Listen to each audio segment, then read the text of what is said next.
There's such a plan? Because some former Treasury people say, no, it really doesn't exist. Why do we know about this plan?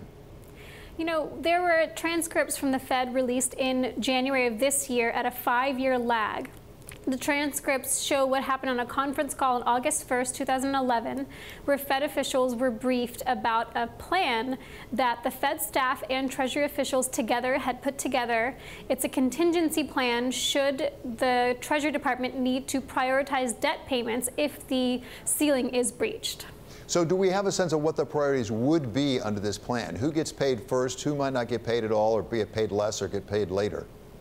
You know, a lot of the details are unclear. Those would have to be decided by whatever president or Treasury Secretary decide to enact the plan. But, you know, certain debt holders, like payments to employees, other worldwide creditors of American debt, would see that their payments are deferred.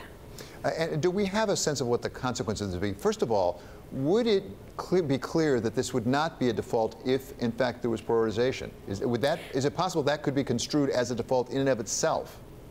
You know, it could be. There's no consensus over whether prioritization does constitute a default.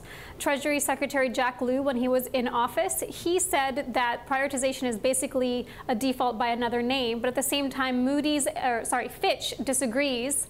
But both Moody's and Fitch both say that if there was a prioritization of debt, they would have to review whether the U.S. needed a different credit rating.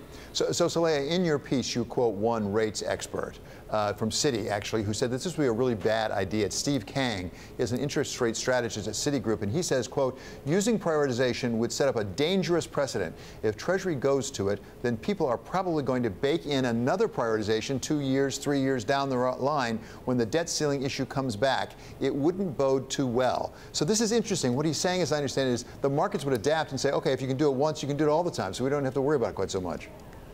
Yeah, and the root of that is really that Congress would adapt. That's probably the main reason that such a plan was kept secret, that they don't want to acknowledge that this plan existed, because if Congress gets a whiff that there is more time that they can bridge an impasse with prioritization, then they'll take even longer. The political fallout would pressure them to act, but still it would be a prioritization which could mean a downgrading of U.S. credit. And once a precedent is set, it can be repeated easily.